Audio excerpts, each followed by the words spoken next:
1828 ના રોજ વારાણસીમાં થયો. મારું બાળપણના મણિકર્ણિકા હતું.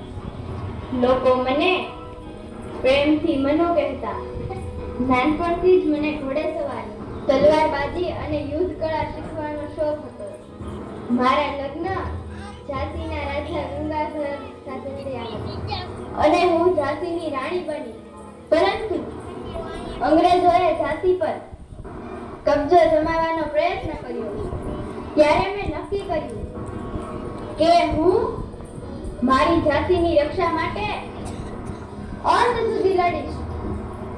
મારા માટે ઝાંસી માત્ર એક રાજ્ય નહોતું, ઝાંસી મારી માતૃભૂમિ હતી. 1857માં સ્વતંત્રતા સંગ્રામમાં મેં બહાદુરીપૂર્વક અંગ્રેજો સામે લડત આપી. મારા સાથી સૈનિકો સાથે મેં ઝાંસીની રક્ષા કરી.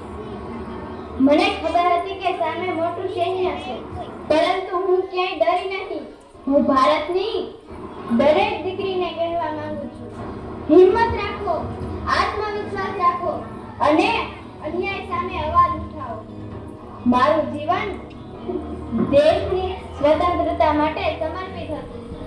મારી તલવાર ભલે આજે શાંત છે, પરંતુ મારી બહાદુરીની ગાથા હંમેશા યાદ રહેશે. હું મારી ઝાંસી નહીં આપું. જય હિન્દ, ભારત માતા કી જય.